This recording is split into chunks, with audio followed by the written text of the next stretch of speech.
অধিকারী নির্বাচনে বিজয় হওয়ার পর মুসলমানদেরকে জয় শ্রীরাম বলতে বাধ্য করছে।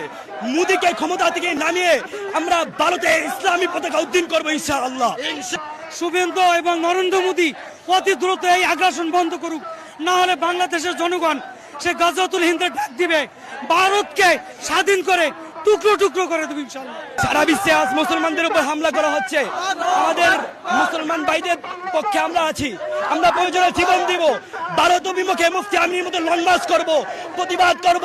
ভারতের নির্বাচনের পর আমরা যে দেখতে পাচ্ছি যে পশ্চিমবঙ্গে শুভেন্দু অধিকারী নির্বাচনে বিজয় হওয়ার পর উগ্র হিন্দুবাদীরা মুসলমানদের উপর এমন আক্রমণ শুরু করেছে যে তারা ঘর লুট করছে, দোকানপাট লুট করছে এবং মুসলমানদেরকে জয় শ্রীরাম বলতে বাধ্য করছে। অর্থাৎ একটা রিপাবলিক এবং ডেমোক্রেটিক রাষ্ট্রের মধ্যে কিভাবে এই জঙ্গিবাদী মাত্রাচারা দিয়ে উঠছে, আমরা এর সুষ্ঠু বিচার চাই। সন্ত মোদী, তুমি যদি ঠিক না হয়ে যাও তাহলে বিশ্বের মুসলমান তোমাকে ছাড়বে না। তুমি হয়তো আজকে ঠিক আছো, ঠিক মনে রাখো, কালকে তোমার আসন ঠিক থাকবে না। এই জন্য বলি, সময় থাকতে তোমার আসন তুমি ঠিক করে নাও। আজ ভারতে হামলা হচ্ছে, আমরা এটা আশঙ্কা করছি সামনে আমাদের বাংলাদেশে হামলা হবে, তখন আমরা কোথায় যাব? এই জন্য নরেন্দ্র মোদী যদি অতি তাড়াতাড়ি হামলা বন্ধ না করে তাহলে বাংলাদেশে আমরা হিন্দুদেরকে নিরাপদে থাকতে দেব না। বিশ্ব তো মুসলমানকে খারাপ বানানোর চেষ্টা করে, আসলে বিশ্বের সবচেয়ে শান্তিপ্রিয় এবং যারা শান্তিতে বিশ্বাসী মুসলিম জনগোষ্ঠী, কিন্তু তাদেরকে উত্তক্ত করলে পুরো বিশ্বকে আমরা দেখাই দেবো মুসলমান জাতি কি করতে পারে। যা 71 সালে করেছি, দ্বিতীয়বার করবো ইনশাল্লাহ। সারা বিশ্বের সকল মানুষই জানে, মুসলিম যদি কোনো এক দেশে নির্যাতিত হয় তাহলে কোন দেশের মুসলমান সেখান চুপ থাকতে পারে না।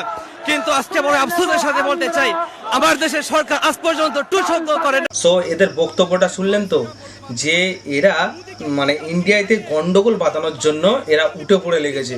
কারণ ইন্ডিয়াতে বিজেপি সরকার এসছে, মুসলমানদের চাপ হবে, প্রচণ্ড হারে ক্ষতি করবে, কিন্তু নয়। কিন্তু আমাদের এখানে হিন্দু মুসলমান হচ্ছে ভাই ভাই। এই যে কটা কিছু আছে লুঙ্গি বাহিনী, বাংলাদেশি মাল, এরাই হচ্ছে কি ইন্ডিয়ানে মেন গন্ডগোল বাঁধানোর জন্য এসব উল্টোপাল্টা ভিডিও সোশ্যাল মিডিয়ায় এরা পোস্ট করে, যাতে এখানে দাঙ্গা বাঁধুক। আরে লুঙ্গি বাহিনী, তোমার দেশটাকে নিয়ে তুমি বাঁচো আগে, তুমি অন্য দেশের নিয়ে এসে লড়াই করতে এসো না, তাহলে বুঝতে পারবে যে কত বড় বিপদ।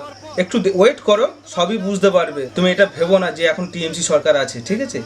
টিএমসি সরকার আছে বলে এই নয় যে তুমি ঝাঁকুশি বলবে তোমাকে ছেড়ে দেবে। এটা বিজেপি সরকার ভাই। আরে তোমরা এইসব কেন দাঙ্গা বাঁধানোর জন্য চেষ্টা করছো? আর আমাদের এখানে কলকাতাতে, ওয়েস্ট বেঙ্গলেতে এখন বর্তমান কিন্তু বিজেপি সরকার আছে, ঠিক আছে? বিজেপি সরকার। তার কারণ হলো, এটা ভেবো না যে কোনো মুসলমানের কি ঘরদোর ভেঙেছিল, কোনো মুসলমানের ঘরদোর ভেঙেছিল।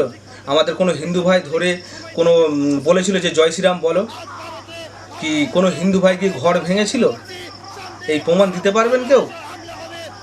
তো চাইবো আমাদের কলকাতা, ওয়েস্ট বেঙ্গলে যারা হিন্দু ভাই এবং মুসলমান ভাই আছো, তারা অবশ্যই কিন্তু কমেন্ট করে জানিয়ে যাবে যে এদের উচিত শিক্ষা হওয়া দরকার আছে। কারণ যেহেতু এরা আমাদের পশ্চিমবাংলায় দাঙ্গা বাঁধানোর জন্য এরা ঘোরে সবসময়, এদের মনুষ্যত্ব জ্ঞানবোধ আছে? এরা তো পশুর থেকে আরও খারাপ। এরা কি বলতে চাইছে?